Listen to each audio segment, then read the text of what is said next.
उस समय ठाकुर जी कहां हैं? निकुंज में हैं।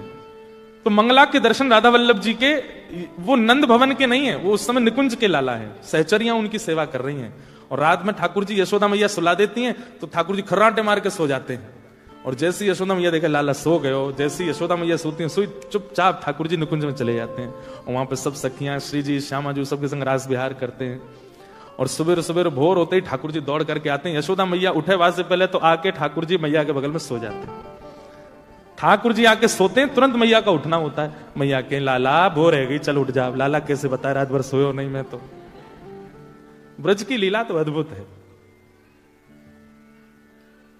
कोई पद आ नहीं रहा मेरे दिमाग में, नहीं तो सुनाऊं मंगला का कोई ऐसा भाव जहां ठाकुर जी निकुंज से आ रहे हैं पद है, वो ढूंढना पड़ेगा, समय लगे, लेकिन बहुत अच्छे अच्छे भाव है। तो नवीनता यह आप भी कर सकते हैं। रात्रि में शयन कराए ठाकुर जी को, तो शयन कराते समय विचार करो, ठाकुर जी आज जैसे कौन सी लीला में जाओगे, सेवा का चिंतन करते हुए शयन करा दो। और विचार करो आज कौन सी लीला होगी, आज कहां जाएंगे ठाकुर जी, अच्छा। और फिर सवेरे ठाकुर जी को वही भाव धारण करा के मंगला कर दो।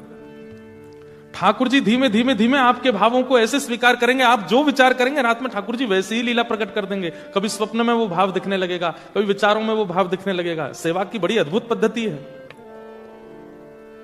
हमारे जगन्नाथ महाप्रभु, पूरी दुनिया में ठाकुर जी का बड़ा श्रृंगार सवेरे होता है। जैसे राधा रमन जी जाओ, राधा वल्लभ जी, बिहारी जी जाओ, तो सुबह सुबह श्रृंगार आरती जब होती है तब ठाकुर जी पूरा श्रृंगार कर लेते हैं, मुकुट से लेकर के पैर तक का। शयन आरती में लगभग सारे मंदिरों में श्रृंगार घट जाता है। ठाकुर जी की पाग हल्की कर देते हैं, पोशाक हल्की कर देते हैं, आभूषण हल्के कर देते हैं। पर जगन्नाथपुरी में उल्टा है। जगन्नाथपुरी में शयन श्रृंगार का नाम ही है बड़ श्रृंगार, बड़ा श्रृंगार। इतने पुष्प पहनते हैं ठाकुर जी, यहां पे आंखों पर, मुख पर, हाथ पर, सब जगह पुष्प ही पुष्प। इतना अद्भुत श्रृंगार होता है ठाकुर जी का। मैंने कि भैया ये जगन्नाथ जी को पूरे दिन तो हल्के हल्के श्रृंगार, रात में इतना भारी श्रृंगार करके क्यों सुलाते हो? अब आपको कोई हार पहना दे, गले में बिल्कुल यहाँ पे वो पहना दे, पूरी चूड़ियां पहना दे, माताओं को गले पैरों में पाजेब पहना दे, कमर में कौंदरी, अब सो जाओ, ऐसे कौन सोता है? भाइयों को कहे टाई लगा लो, कोट पहन लो, नीचे पजामा पहन लो, मोजे पहन लो, शूज पहन, अब सो जाओ, ऐसे कौन सोता है? ये तो नियम है कि भाई हल्के वस्त्रों में ही सोया जाता है। पर जगन्नाथ जी इतना श्रृंगार करके क्यों सोते हैं? तो पुजारी जी बोले अंदर की बात है। कपाट बंद करते ही ठाकुर जी भाग जाते हैं। बोले कहां? बोले वृंदावन जाते हैं रास करने के लिए। तो मैंने कि रास तो सारे ठाकुर जी करते हैं। राधा रमन जी भी कपाट बंद होने के बाद रास में चले जाते हैं, राधा वल्लभ जी रास में जाते हैं, बिहारी जी भी रास में जाते हैं, उनका तो इतना श्रृंगार होता नहीं। तो पुजारी जी कितनी अच्छी बात बोले कि जो जगन्नाथपुरी में ठाकुर जी है ना, वो प्रेम विगलित ठाकुर, पिघले हुए ठाकुर जी, उनके हाथ नहीं है, उनके पैर नहीं है, उनके मुख नहीं है। तो बोले राधा रमन, राधा वल्लभ, बिहारी जी आदि इन सबके तो हाथ हैं। कपाट बंद करके पुजारी गए, ये खुद ही अपने सिर कानन में कुंडल पहन लेते हैं, सिर पे मुकुट पहन लेते हैं, गले में हार पहन लेते हैं, कड़ूला पहन के, पाजेब पहन के भागते हैं रास में। पर हमारे जगन्नाथ जी के हाथ पाम नहीं है, इसलिए पुजारी श्रृंगार करके इनको शयन में भेजते हैं। जाओ अब रास में जाओ। नवीनता, सेवा में कुछ नया लाया कीजिए। जैसे रसोई घर में काम करने वाली माताएं, घर संभालने वाली माताएं हर दिन कुछ नया बनाती हैं, बच्चे को प्रिय लगे, पति को प्रिय लगे। ऐसी सेवा में भी सेवकों को नवीनता लानी चाहिए। ऑफरिंग, प्रस्तुतिकरण, उससे ठाकुर जी प्रसन्न होते हैं। तो वृत्रासुर की स्तुति में विशेषता यह है कि सामान्य स्तुति नहीं है, कुछ अद्भुत है। क्या कह रहा है वृत्रासुर? अहम हरे तव पादैकमूल दासानुदासो भवतास्मि भूय मनस्मरेता सुपतेर्गुणांस्ते गृणीतवा कर्म करोतु काय। ध्यान से सुनो। बैठ गया वृत्रासुर और ठाकुर जी से करा, हे हरि, मुझे आपके चरणार विंद नहीं चाहिए। लो, सब तो ये कहते हैं कि हरि जी माने चाकर राखो, जो मीराबाई कहती हैं। चाकर रहसूं, बाग लगासूं, नित उठ दर्शन पासूं, वृंदावन की कुंज गलिन में हरि की लीला गासूं, श्याम माने चाकर राखो जी। मीराबाई कहती मुझे आप अपने यहां नौकरी दे दो, मैं आपके चरण दबाऊंगी, वृंदावन की सफाई करूंगी, पुष्प बंगले लगाऊंगी, खूब बढ़िया आनंद कराऊंगी, नाथ मुझे चाकर दे दो, चाकरी दे दो।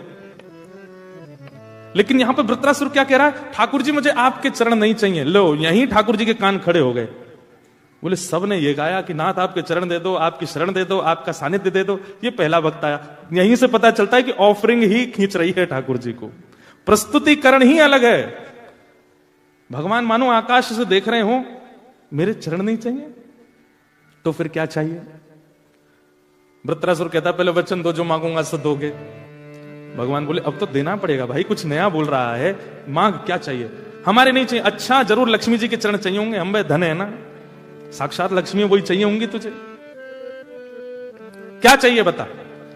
बोले आपके चरणार विंद नहीं चाहिए। ठाकुर जी बोले नहीं चाहिए तो फिर चाहिए क्या? बोले आपके चरणों के जो दास हैं, उन दासों के चरणों के जो दास हैं, और उन दासों के चरणों के जो दास हैं, उनका मुझे दास बना दो, ऐसी मुझ पर कृपा कर दो। दासानुदासो भवतास्मि भूयः। ठाकुर जी मानो अपने 4-5 काम बंद करके किनारे धर दी। बोले वाह भाई, कुछ नया, ये क्या बात हुई? मतलब दासानुदासो भवतास्मि भूयः, हम नहीं चाहिए, हमारा दास भी नहीं चाहिए। एक तो होता है ना कि ठीक है प्रधानमंत्री से नहीं मिला सकते तो उनके पर्सनल असिस्टेंट से मिला दो, पर ये कौन बोलता है कि प्रधानमंत्री के पीए के पीए के पीए के पीए से हमको मिला दो? ये तो कोई पागल व्यक्ति बोलेगा, उससे कौन मिलता है?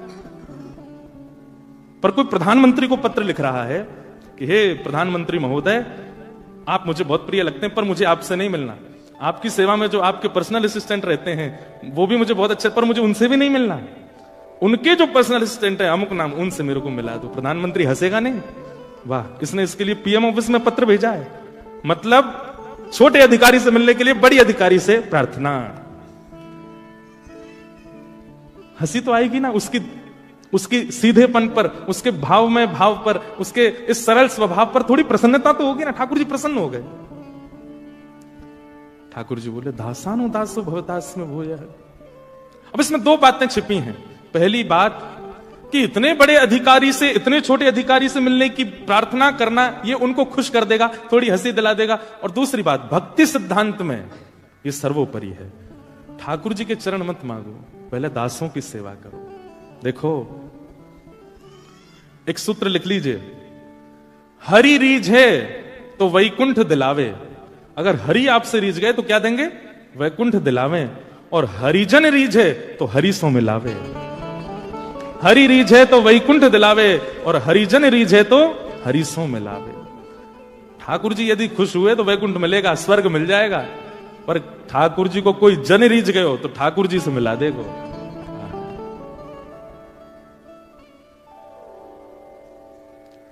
दासानुदासो भवतास्मि भूयः। मुझे आपका नहीं, आपके चरणों में रहने वाले दासों के दासों का दास मुझे बना दो। ये कृपा मुझ पर कर दो नाथ। ये भक्ति का सिद्धांत है। हरि सेवा बाद की वस्तु है, पहले हरिजनों की सेवा, हरि भक्तों की सेवा वो पहले कर लो।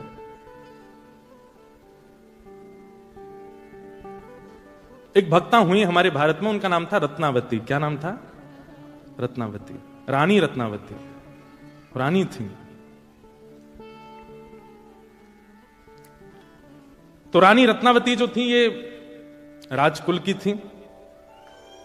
इनके पास में कोई कमी नहीं थी, सब सुख संपत्ति थी। लेकिन इनकी एक दासी थी, वो कृष्ण भक्त थी। रानी की दासी वो कृष्ण भक्त थी। तो रानी जब भी एकांत में अपने कक्ष में जाती तो इनकी जो दासी थी वो कमरा साफ करते हुए, कभी इनके कपड़े लगाते हुए, कभी इनके वस्त्र आभूषण रखते हुए उस समय कृष्ण कृष्ण कृष्ण कृष्ण कृष्ण जपती रहती थी।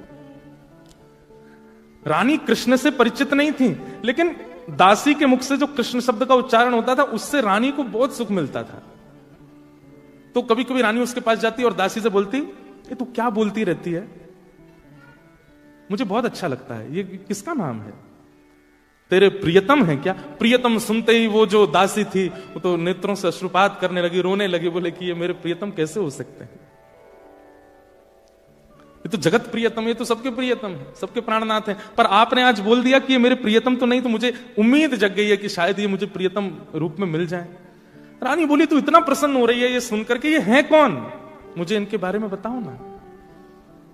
पर वो जो दासी थी वो बस कार्य करते हुए निकल जाती, नहीं बताती कि कृष्ण कौन है। प्यासे को पानी ना पिलाओ तो जल की महिमा, जल की उपमा और तीव्र हो जाती है, मिलन की चाह और ज्यादा हो जाती है। रानी व्याकुल हो गई। अब तो वो यही सोचती रहती है, कौन है ये मुझे बताती क्यों नहीं है।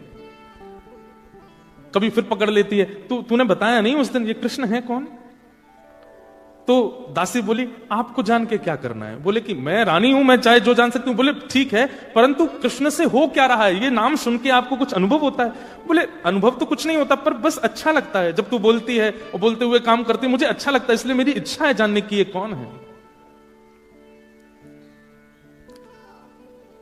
रानी ने लीलाएं सुनाई कि वही ब्रजेंद्र नंदन, नंद नंदन, यशोदा मैया के लाला श्री कृष्ण हैं, जो ऐसी लीला करते हैं। आदि आदि सब लीलाएं सुनाई। लीला सुनकर के वो रानी बड़ी खुश होती है। अब तो वो पूरे दिन चिंतन करती है, अच्छा ऐसे माखन खाते हैं, ऐसे गोपियों के यहां जाते हैं, ऐसे भाव रखते हैं। 2-4 दिन तो रानी को अच्छा लगा।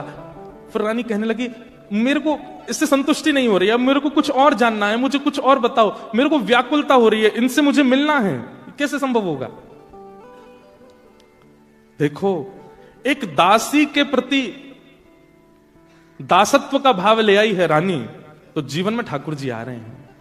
भगवत भक्त की जाति नहीं होती, भगवत भक्त की पदवी नहीं होती। भगवत भक्त तो भक्त होता है, चाहे वो ब्राह्मण हो, चाहे वो क्षत्रिय हो, चाहे वो विदेशी हो, चाहे वो देसी हो, वो भक्त ही होता है। उसकी शरण ले लो, उससे भगवत प्राप्ति निश्चित है। वृत्रासुर ने अपने प्रथम श्लोक में भक्ति का सूत्र बताया। ठाकुर जी नहीं, ठाकुर जी के चरणन को दास बनो, दासों के दास बनो। रानी कहती, मेरे मन को संतुष्टि नहीं हो रही है, और कुछ बताओ।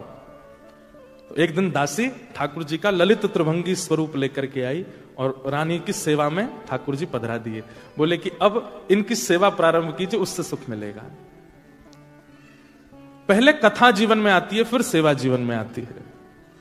सेवा जीवन में आ गई, अब तो रोज श्रृंगार करती हैं, रोज सजाती हैं।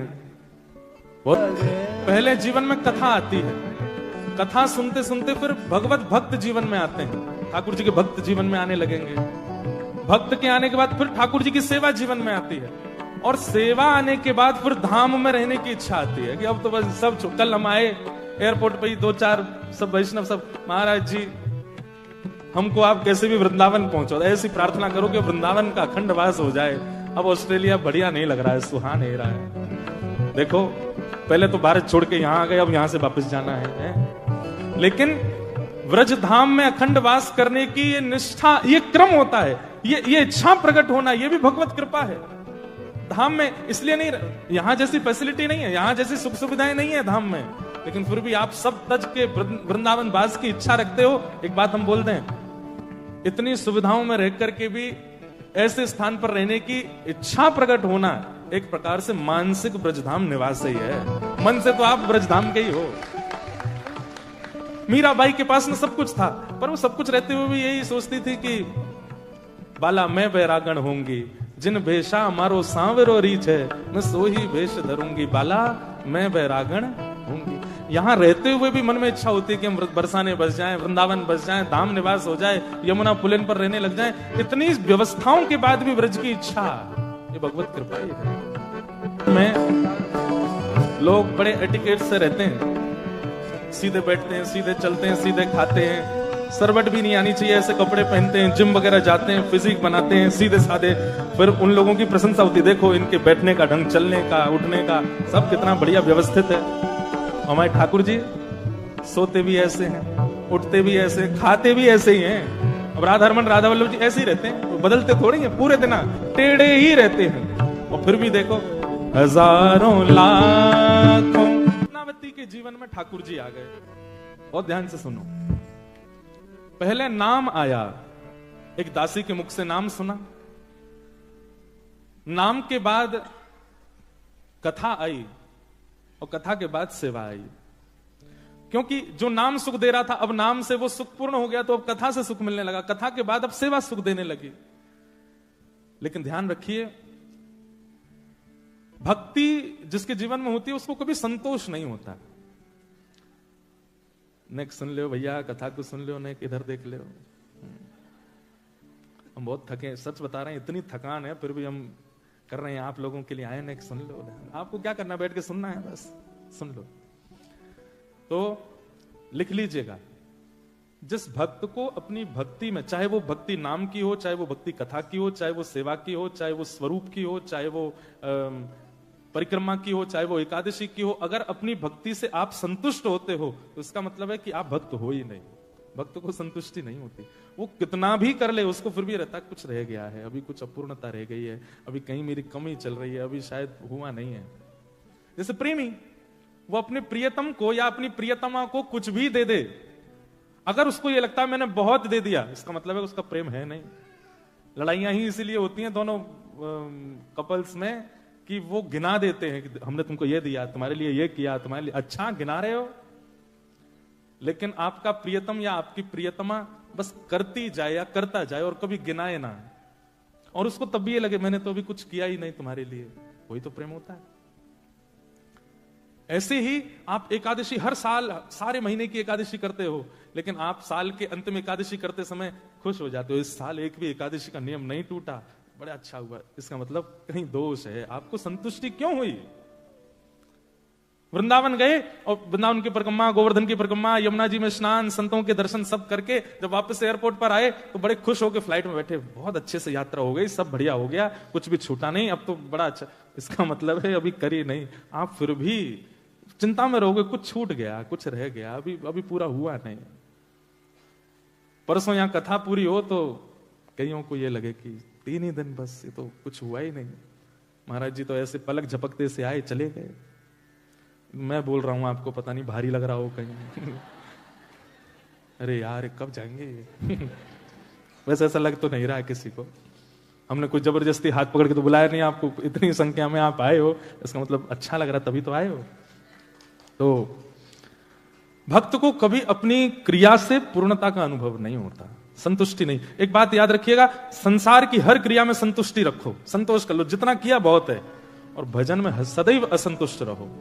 चाहे जितने श्रृंगार कर लो ठाकुर जी का, सब आगे कह जा रहे तुम्हारे ठाकुर जी तो बहुत ही बढ़िया लग रहे हैं, अभी कमी रह, कुछ तो रह गया, अभी और बढ़िया कर सकता था, ये और बढ़िया कर सकता था। ये भाव जितने दिन आपका भक्ति में बना रहेगा, भक्ति उतनी चरम स्थिति को प्राप्त होती रहेगी। जिस दिन आप संतुष्ट हो गए अपने भाव से, उसी दिन भक्ति गिरने लगेगी, घटने लगेगी। और एक बात और कह दूं, अगर आप अपने भजन भाव भक्ति निष्ठा नियम से संतुष्ट हो गए हो, तो इसका मतलब ये समझ ली ठाकुर जी भी आपसे बस राम राम कर रहे हैं, बहुत है भैया, जितना है वो बहुत है। कई बार ऐसा होता है ना कि किसी के यहाँ का आप भोजन करने जाओ, अब सब्जी वब्जी नहीं लगी बढ़िया, तो दूसरी रोटी बस 2 ही खाता हूं मैं, बस बहुत है। अब आप श्रम मत कीजिए, क्यों सब्जी बहुत अच्छी है, इतनी अच्छी, मुझे रेसिपी लिख के देखना, अपनी पत्नी से कहूंगा वो भी बनावे, पर आप 2 ही दे दीजिए बस, इससे अधिक नहीं। अब बच्चा करना पड़ता है ना, तो आपको भी लग जाता है अच्छा लगा बेचारे को, लेकिन क्या करें, 2 ही खाता है बस।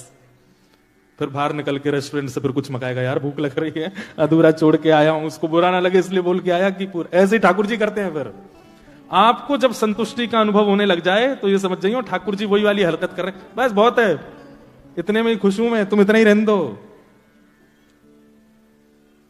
लेकिन आपको नित्य अपनी सेवा में अपूर्णता लगती है कि नहीं कुछ रह गया, अभी हुआ नहीं, और अच्छा हो सकता था, और बढ़िया, तब समझो ठाकुर जी भी अभी आपकी सेवा से और चाहते हैं, और दो, और करो, और बढ़िया, पर प्रसन्न है, इसीलिए वो असंतुष्टि का भाव बना हुआ है। देखो, एक होती है कि नाम जब आप कर रहे हो, आपने नियम लिया 16 माला करनी है मुझे, तो 13-14 माला होने के बाद फिर देख रहे हैं भीतर कितनी और रह गई यार, ये आज तो पूरी नहीं हो रही है। ऐसी स्थिति जब हो जाए तो समझ जाओ कि नाम भगवान भी कह रहे हैं, काय को परिश्रम कर रहा था, छोड़ दे। लेकिन 16 माला पूरी हो गई और आप ये बचाए 16 तो हो ही गई हैं, अभी और मन कर रहा है, नाम में इतना सुख मिल रहा है, 17 कर लूं और एक आध और कर लें, अरे तुम्हारे ऑफिस का समय हो गया, जाना है आज, ज्यादा से ज्यादा क्या होगा, 1 घंटे की फीस ही तो कट जाएगी, कर ले थोड़ा नाम और जप लेते हैं। ऐसी इच्छा नाम के प्रति, ये अपने अंदर ये अपूर्णता का अनुभव होना, भक्ति के प्रति, भजन के प्रति, भाव के प्रति, सेवा के प्रति, नाम के प्रति, समझो कि आप भक्ति के पथ पर बिल्कुल बढ़िया जा रहे हो, क्योंकि आपको कहीं ना कहीं असंतुष्टि होती है। रत्नावती को अब वही होने लगा, पहले तो नाम से सुख, फिर कथा से सुख, अब सेवा से सुख।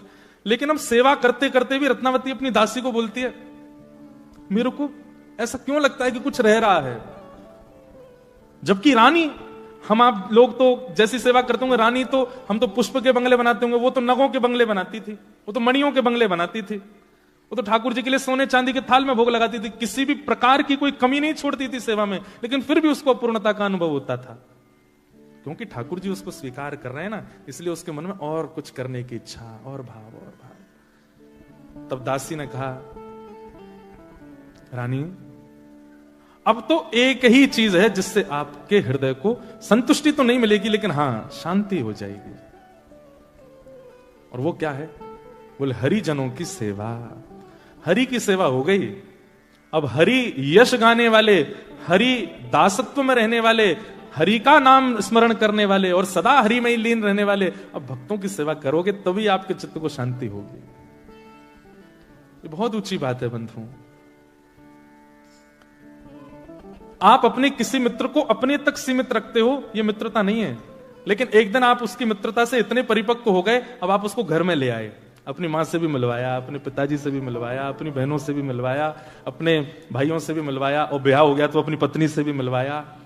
इसका मतलब क्या है? अब आप उसके सखत्व को पूर्ण रूपेण स्वीकार कर चुके हो, आप अपनों से उसको मिला रहे हो। लेकिन कई ऐसे दोस्तों तो बुरा नहीं मानना है, जो घर के बाहर ही सिर्फ फोन, भाई आ गए, बाहर आ जा, भीतर मत आइयो, डोर बेल मत बजियो, मैं ही आ जाऊंगा बाहर, तुम लोग घर में लाने लायक नहीं हो। वो बाहर ही आता है, मिलके तुमको विदा कर देता है, तुमसे बाहर ही मिल लेता है, कभी घर का कोना भी नहीं दिखाया। हाँ कभी कभी होली दिवाली की होती है तो भी कह देता है, सुनो गराज में ही रखा तुम्हारा भोजन, वहीं कर लो, वहीं से निकल लो। ऐसी ठाकुर जी की भक्ति भाव है। ठाकुर जी जब आपकी सेवा से अति प्रसन्न हो जाते हैं, ठाकुर जी जब आपके नाम से अति प्रसन्न हो जाते हैं, आपके भाव से अति प्रसन्न हो जाते हैं, तब अपने जनों से परिचित कराते हैं, अपने जनों से परिचित कराते हैं। फिर आपको हमारे बरसाने के श्री विनोद बाबा प्रिय लगने लगेंगे, फिर आपको हमारे श्री वृंदावन के श्री प्रेमानंद जी महाराज प्रिय लगने लगेंगे, फिर आपको हमारे पूज्य श्री मलुक पीठ वाले महाराज जी प्रिय लगने लगेंगे, आपको हमारे श्री गोरेलाल कुंज वाले पूज्य जय जय सरकार प्रिय लगने लगेंगे, आपको हमारे श्री गोवर्धन के श्री पंडित जी महाराज प्रिय लगने लगेंगे, और इन सब के बाद नीचे कोने में मैं प्रिय लगने लगूंगा। सीधी बात, अभी तक राधा रमण जी से प्रेम था, राधा वल्लभ जी से प्रेम था, बिहारी जी से प्रेम था, गोवर्धन वृंदावन से प्रेम था, यमुना जी से प्रेम था, गोपेश्वर महादेव से प्रेम था, लेकिन अब हरिजनों से प्रीति हो गई है, तो सोचो ठाकुर जी ने आपको स्वीकार कर लिया।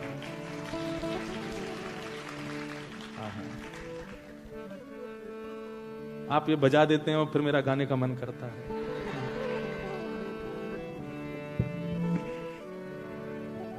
मेरे मन में ना लागे कोई रंग, मेरे मन में ना लागे कोई रंग, क्यों? मैं तो रहूं संतन के संग, मैं तो रहूं संतन के संग, ओ मैं तो रहूं रसिकन के संग, मैं तो रहूं रसिकन के संग। देखो एक वो ना इंस्टाग्राम पे एक रील आती है कई बार, तो इसमें ऐसे कभी कभी बच्चे बना के डालते हैं कि अगर हमारे पार्टनर को इसके आगे की लाइन नहीं पता तो उससे ब्याह करना बेकार है। ठीक वैसे ही जब हमने गाना शुरू किया, आप संग गाने लगे तो लगा कि हाँ अब 2 दिन कथा करने में और आनंद आएगा। इससे आगे की लाइन ही नहीं पता होती तो हम एक ही लाइन गा के चुप हो गए हो। एक लाइन गा के बताना था हमको, तो बस क्या, मेरे मन में ना लागे कोई रंग, मुझे फिर दुनिया के कोई रंग नहीं लग सकते। श्री सूरदास जी कहते हैं कि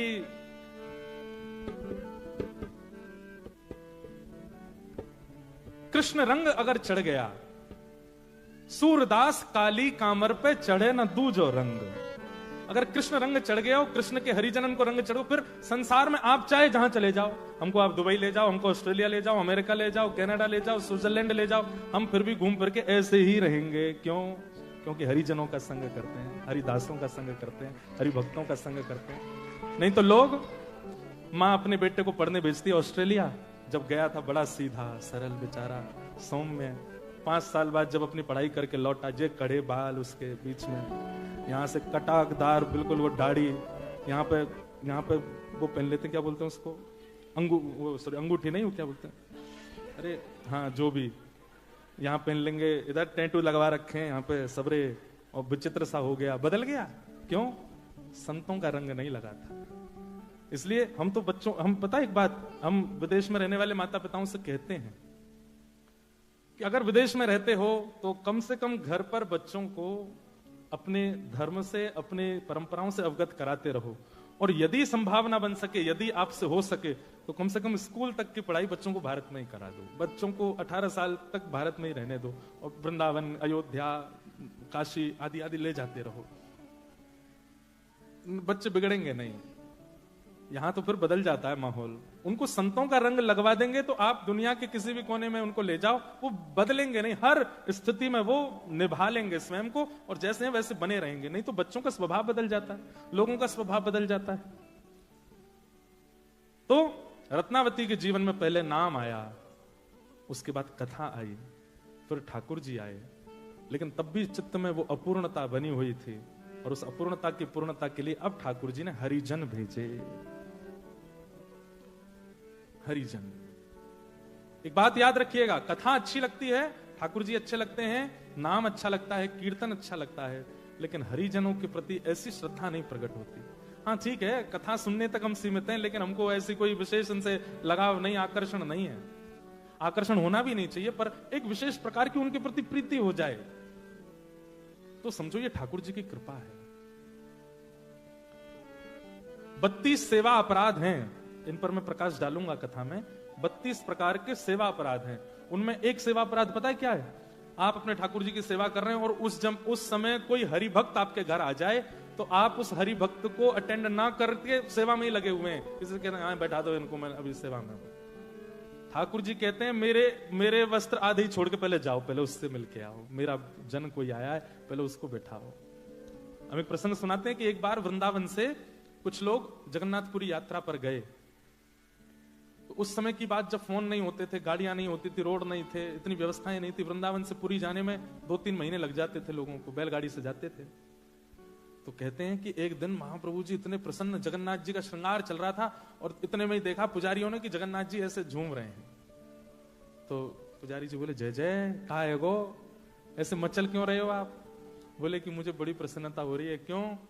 आज आपका भोजन बहुत अच्छा बना है इसलिए, आज आपका श्रृंगार बहुत अच्छा हुआ है, आज आपकी सेवा बहुत बढ़िया हुई है इसलिए। बोले नहीं, आज वृंदावन से कुछ ब्रजवासी मेरे दर्शन के लिए जगन्नाथपुरी आ रहे हैं और ये सोच सोच के मैं बहुत प्रसन्न हो रहा हूँ, मुझे बड़ी प्रसन्नता हो रही है, मैं बड़ा आनंद में भर रहा हूँ। सुनो, उनके लिए व्यवस्था कर देना, उनके लिए भोजन बनवा देना। उनको आने में 2-2.5 महीने लगेंगे अभी, उनके आने से पहले सब इतना व्यवस्थित कर देना कि उनको किसी भी प्रकार की कोई दिक्कत ना हो। इतना प्रेम ठाकुर जी करते हैं अपने हरिजनों से। हम अपनी बात नहीं कर रहे हैं, लेकिन जिस दिन आपको पता चला कि यहाँ पे कथा होने वाली, उसी दिन से ही उत्सुकता बनने लग गई चित्त में। कब आएंगे, कब गिरधरलाल जी आएंगे, कब कथा होगी, कब ये सब कीर्तन हम सुनेंगे, कथा सुनेंगे। ये उत्सुकता और ये बेचैनी जो चित्त में आती है ना, ये भगवत कृपा से है, अगर हरिजनों के लिए आती है तो। क्योंकि हरिजनों से मिलने के लिए तो ठाकुर जी उत्सुक रहते हैं, ठाकुर जी प्रसन्न रहते हैं।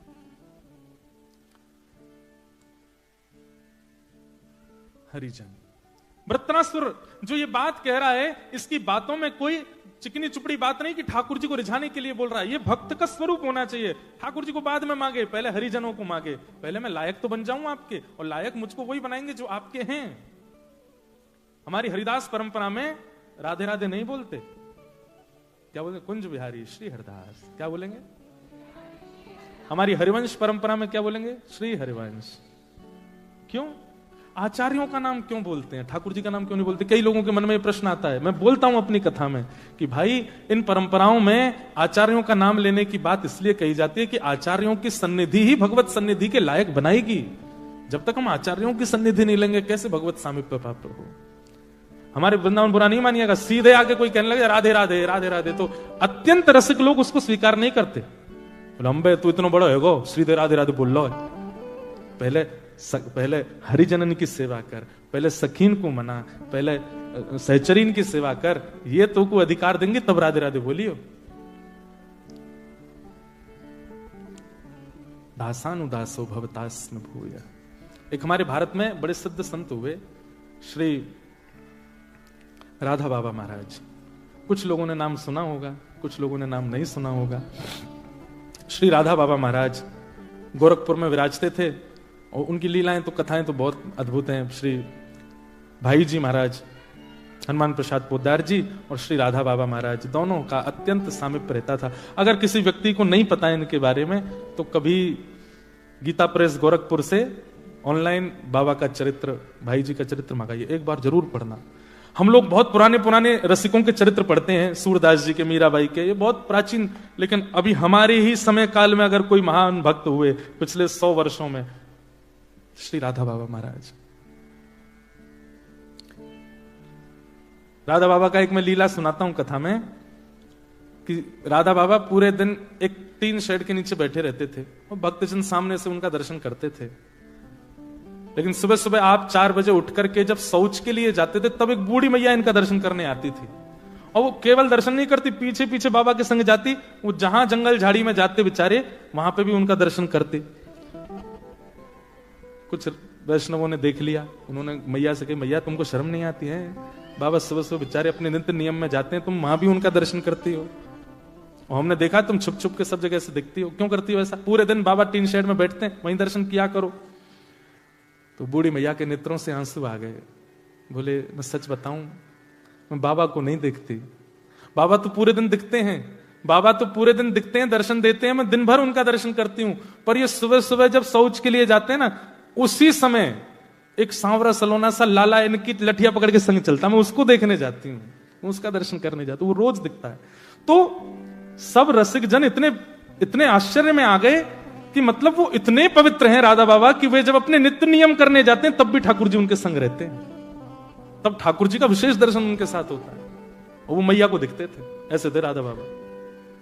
तो एक बार राधा बाबा ब्रज की किसी यात्रा में थे, हमने एक महापुरुष से ये लीला सुनी। तो यात्रा में इतने श्रमित हो गए थे, रोज तो 4 बजे उठ जाते थे, लेकिन आज 7 बजे उठे सुबह। तो राधा बाबा जैसे उठे तुरंत उनके कक्ष में एक महापुरुष बिना किसी रुकावट के घुसता ही चला आया, जिसको वो जानते भी नहीं थे। राधा बाबा उठ करके देख करके बड़े संकोच में आ गए। बोले भाई ये कौन बाबा है, सीधे मेरे कमरे में घुसा चला आया है। तो फिर भी कहा, बोले महापुरुष आपको प्रणाम है, आप कौन हैं, कहां से आए हैं, आपका क्या परिचय है? तो वो जो बाबा उनके कक्ष में आया, वो दोनों भुजा उठा करके रोने लगा। बोले मैं सत्य बता रहा हूं, आज पहली बार मेरे स्वप्न में श्री जी आई थी, किशोरी जी आई थी, और श्री जी आकर के मुझसे बोली तेरे भजन को पूरा फल प्राप्त है वे में नेक दूरी रह गई है, या हमारे में तो को राह बतावे आई हूं कि अपने भजन को फल पूरा कर ले। मैंने पूछी हे श्यामाजू भजन को फल कैसे पूरा होगा? बोले कि अभी अभी राधा बाबा आए हैं बिड़ला धर्मशाला में। बोले मेरा हाथ पकड़ के श्री जी स्वप्न में लेकर के गई धर्मशाला, और मुझे तो पता नहीं आप कहां रुके, आपके कमरे के बाहर जाके उन्होंने इशारा किया, बोले या कमरा में बैठे बाबा, उनको जाके सुबह दर्शन कर लियो, उनके दर्शन से ही तेरा भजन फल पूरा होगा। ये सुनते ही राधा बाबा नेत्रों से अश्रुपात होने लगा। बोले श्री जी ने ऐसी आज्ञा दी? बोले हाँ। बोले श्री जी मुझसे कह के गई कि आज तुम आज जाकर के इनका दर्शन करना। चरणों में प्रणाम किया और प्रणाम करके बोले श्री जी ने एक आज्ञा और दी है। बोले क्या? बोले बरसाने में एक सदगृहस्थ हैं, उनका नाम है मोहिनी बिहारी, मोहिनी श्याम जी, आप कृपा करके या तो उनके दर्शन कराओ। मतलब श्री जी ने मुझको आज्ञा दी मैं आपके दर्शन करूं, और आपके लिए आज्ञा दी है कि बरसाने में एक संत हैं, एक सदगृहस्थ हैं, संत नहीं है, परिवार है उनका पूरा, मोहिनी शरण जी, आप उनके दर्शन कर आओ, और दर्शन नहीं कर सको तो उनके घर की मधुकरी मंगा करके पालो। ये किशोरी जी ने आपके लिए आज्ञा की है। और ऐसा कहकर अब सुबह सुबह उठते ही कोई अपरिचित आकर के इतना सब कुछ बोल जाए तो उस पर विश्वास नहीं होगा। और ऐसा कहते तुरंत वो बाबा वहां से प्रस्थान किए। राधा बाबा महाराज तुरंत दौड़ करके अपनी छत पर गए देखने के लिए कि ये जाएगा किस तरफ। तो देखा वो दोनों भुजा उठा करके नेत्रों से अश्रुपात वृंदावन की ओर दौड़ा। उसकी स्थिति बता रही थी कि वो झूठ नहीं बोल रहा है। राधा बाबा महाराज ने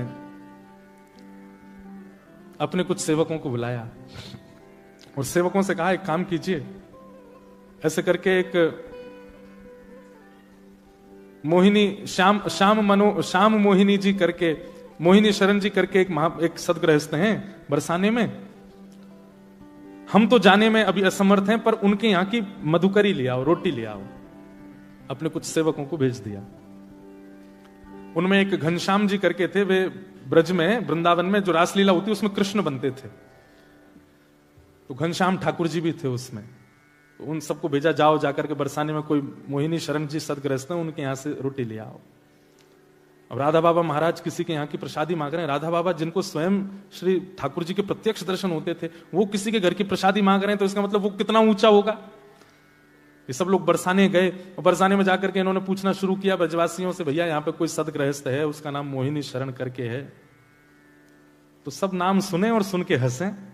बोले क्या काम है उससे? बोले उसके यहाँ की रोटी चाहिए। बोले किसके लिए? बोले राधा बाबा के लिए। तो लोग बाग सुनकर के हंसे और सिर पकड़ करके बोले, भैया ये क्या कर रहे हो तुम लोग? राधा बाबा जैसे महान संत को उसके घर की रोटी खिलाओगे? बोले हैं कौन? बोले बरसाने का एक पागल है, उससे कोई मिलता नहीं जुलता नहीं, उसको देख के बच्चे भाग जाते हैं, वो जिस गली में जाता है सब दुकानें बंद कर लेते, कहां से कब क्या उठा ले, पागल है। तो सेवकों ने सोचा राधा बाबा ने आज्ञा की है, लेके तो जानी है रोटी। बोले फिर भी बताओ ना कहां है घर। बता दिया सबने। बोले वहां रहता है, वो तो प्रसिद्ध पागल है, यहां का, चले जाओ। जैसे गए घर पर पहुंचे तो घर की स्थिति देख करके बिल्कुल नहीं लग रहा है कि एक वैष्णव का घर है। वैष्णव के घर की पहचान अलग होती है। तुलसी का पौधा तो होगा, बाहर कुछ सातिया तो बना होगा, गैया का गोबर तो रखा होगा, ठाकुर जी की सेवा घर में हो रही होगी, दिव्य अगरबत्ती की सुगंध आ रही होगी। ऐसे वैष्णवों के घर की पहचान होती है। हम जिस घर में रुके हैं मेलबर्न में, उस घर का नाम है वृंदावन। और उस घर के जिस कमरे में हम रुके, उस कमरे का नाम है गोवर्धन। जहां भोजन बनता है ठाकुर जी का, उस भोजनालय का नाम है मैया की रसोई। जहां हमारे ठाकुर जी गिरधरलाल जी विराज रहे हैं, उस कक्ष का नाम है बरसाना। और जहां आकर के सब लोग बैठते हैं और बैठ करके वार्ता करें, चर्चा करें, जो कुछ भी करें, उस स्थान का नाम है रास स्थल। अब सोचो कैसा सुंदर पूरा घर, पूरा ब्रज वृंदावन जैसा है। तो मतलब घर में जाकर के ये ना लगे कि यहाँ ठाकुर जी रेंट पे रहते हैं, बल्कि ये लगे मालिक रेंट पे रहते हैं, यहाँ के अधिकारी तो ठाकुर जी हैं। कई घरों में ऐसा लगता है ठाकुर जी रेंट पे रह रहे हैं, कि अलमारी में बैठे हैं। घर जाके ऐसा लगे कि मालिक रेंट पे रहते हैं, ठाकुर जी का अधिकार है। तो लेकिन यहां उल्टा था। जिनके घर से रोटी लाने के लिए कहा था, उनके घर में एक भी वैष्णव लक्षण नहीं थे। घर के भीतर जाकर के सबने हाथ जोड़ के कहा, बोले भैया ये मोहिनी शरण जी कहां हैं? बोले उनसे क्यों मिलना है आपको? बोले कि उनके हाथ से एक रोटी लेनी है हमको। बोले वो पड़े देख लो। तो खटिया चारपाई पे पड़े थे, दोनों पैरों में जूते पहन रखे थे, बूट, और एक के ऊपर एक ऐसे बूट रख करके बिल्कुल ऐसे दोनों पैर हिला रहे हैं, ये हाथ ऐसे धर के। और जिस चारपाई पे पड़े थे, वहां जो दीवार थी उस पर नेताओं के और पुराने जमाने के फिल्म सितारों के चित्र लगे हुए थे। ज्यादा पुरानी बात नहीं है ना। और बढ़िया उन्हीं को निहार रहे थे, ऐसे सिर अपने सहला रहे थे, ये है इनके हाथ से रोटी लेके जानी है।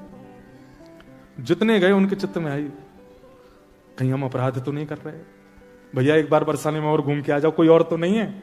कहीं इसके हाथ से रोटी ले जाके हमने राधा बाबा को खवाई दी और कहीं उनके बने भय भाव जबरे नष्ट हो गए तो अपराध लगेगा हमको। या आचार विचार से कहां से लग रहा है कि इसके हाथ की रोटी? सब जगह एक राउंड और मार के आए बरसाने में। सबने कहा नहीं वही है, एक ही है बस, और कोई नहीं है। बोले पता नहीं कैसी लीला है। 2-3 तो भीतर गए नहीं, बोले हम तो नहीं जा रहे, हम तो पहले बाबा को भी सच्चाई बता देंगे, ले आओ रोटी तो लेके जानी है। तो अंदर रोटी लेने के, भैया आपको प्रणाम, जय श्री कृष्ण, जय श्री राधे। कहां से आ गए हो? सुबह सुबह आ गए, क्या बात है, क्या चाहिए? बोले अपने हाथ से रोटी दे दो। बोले ले लो रोटी, वहां भीतर से आ जाते हैं पता नहीं कहां से मांगने के लिए। बोले नहीं आप अपने हाथ से दे दो। तो पहले तो 10 सुनाई और 10 सुना करके फिर गए और रोटी दे दी। बोले ले जा।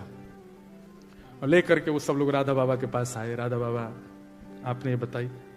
अब वो बताते कि वो कैसे हैं, उनका आचरण, उनका रूप, उनका स्वरूप। इतने में तो बाबा ने रोटी ली और पहला उसका कवल तोड़ करके माथे से लगा के पा लिया।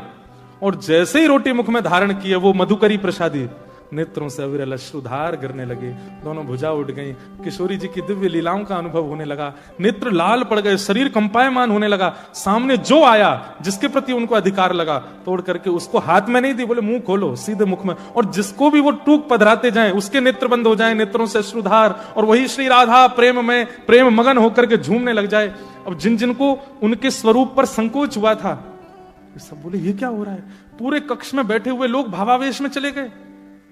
हाथ आगे बढ़ाया, राधा बाबा ने तिरछी नजर से देखा, बोले तुम अधिकारी नहीं हो इसके, क्योंकि तुम दोष बुद्धि से देख करके आए हो। और महाराज एक आध घंटे नहीं 24 घंटे की भाव समाधि लगी उन लोगों की जिन्होंने वो रोटी की प्रसादी पाई, मधुकरी। वहीं से ही बाबा ने प्रणाम किया और बाबा तो वहां से चले गए। लेकिन जो घनश्याम ठाकुर जी जो रासलीला में कृष्ण बनते थे, वो भी गए थे वहां लेने। उन्हीं के मन में पहले दोष आया कि ये कैसे भक्त हैं। उनके मन में आया कि कोई तो बात है, मैं जाकर के देखूं तो सही, कहीं ऐसा तो नहीं है कि वो अपनी भक्ति को छुपाते हैं। ऐसा हो नहीं सकता कि उनकी प्रसादी से ये सब हो गया। घनश्याम ठाकुर जी गए बरसाने, और बरसाने गए तो आज वो और ज्यादा विचित्र रूप में बैठे थे, वो कोट वोट पहन के, बूट वोट पहन के, बिल्कुल ऐसा दिखावे सबको संसार को कि महापागल हैं, संसारी हैं और विचित्र, सब उनसे दूर दूर रहें। पर ये पहचान है एक अत्यंत वैष्णव की।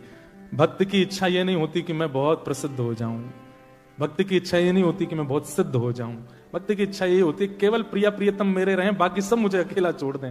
ये एक असली भक्त की इच्छा होती है। चरण पकड़ लिए घनश्याम जी ने, बोले कि आप ये नहीं हो जो दिखा रहे हो, क्या हो वो दिखा दो।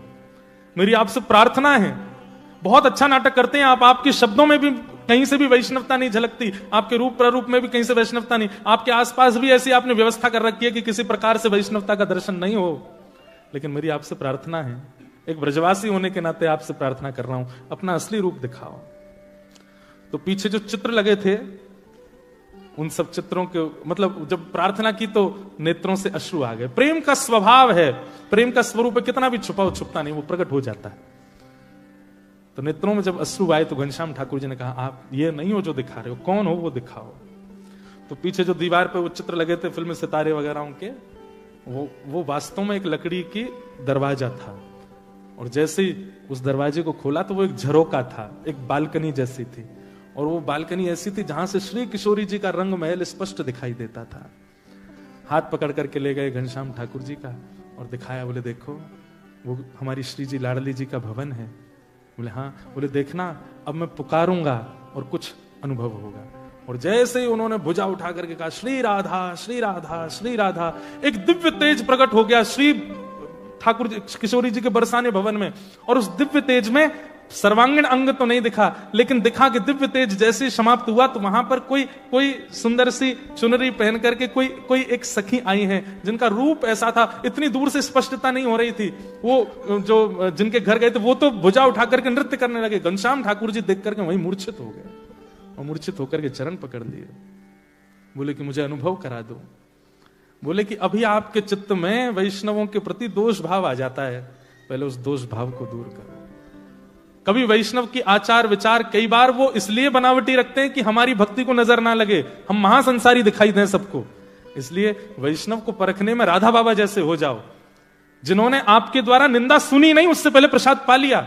ऐसी वैष्णवता जिस दिन आपके चित्त में आ जाएगी, आप जैसी बरसाना भवन की ओर देखोगे श्री जी दिख जाएंगी। घनश्याम ठाकुर जी तो मगन हो गए, चरण पकड़ लिए, बोले कि बस अब आप कृपा करो। यह है वैष्णवता। फिर घनश्याम ठाकुर जी फिर उसी भाव में रहने लगे। अब तो ऐसी स्थिति उनकी हो गई कि अब कोई वैष्णव नहीं भी है और वो राह में खड़ा खड़ा अगर कुछ दुष्पान कर रहा है या कुछ दुर्वस्तु धुआं जैसा उड़ा रहा है, वो उसको भी प्रणाम करते। बोले तुम जरूर अपनी भक्ति छुपा रहे हो, इसलिए ऐसे हो ना, मुझे पता है तुम। आप हंस तो गए, लेकिन वास्तव में बताएं, जब तक ये दृष्टि नहीं बनेगी आपको भगवत अनुभव नहीं होगा। ऐसी दृष्टि बन जाएगी, कोई दोष युक्त व्यक्ति अत्यंत देखो ये तो भगवत कृपा हो जाएगी कि जो वास्तविक दोषी व्यक्ति है उसका परिचय आपको हो जाएगा। लेकिन जिसमें दोष नहीं है, जो केवल दोष का आडंबर कर रहा है, उसके प्रति आपके सहज भावना हो जाएगी कि ये तो इनका केवल बाह्य प्रकाश है, भीतर से तो ये परम भक्त है। घूम फिर के बात पूरी इस भाव में आती है कि भगवत दर्शन, भगवत मिलन और भगवत सामिप्य के लिए वृत्रासुर जो कह रहे हैं, दासान उदासो भवतास्मि भोजन। भगवत दासों के दास बन जाओ। जैसे मैं कहता हूं कभी कभी कि राधा रमन जी के जैसे ही पर्दा खुलता है ना, तो पर्दा खुलते ही पता नहीं कहां से ऊर्जा आ जाती है। वैष्णव बोलते श्री राधा रमन लाल की जय, भुजा खड़ी हो जाती है, नेत्र बिल्कुल अपलक हो जाते हैं, फिर पलक नहीं झपकता कोई, पीछे से धक्का पड़े, आगे से कोहनी पड़े, किसी को कोई चिंता नहीं होती, बस मुझे मेरे ठाकुर जी दिखते रहे। ऐसी स्थिति किसी वैष्णव के प्रति जब हो जाए, तब समझ जाइए अब ठाकुर जी मिलवे वाले हैं।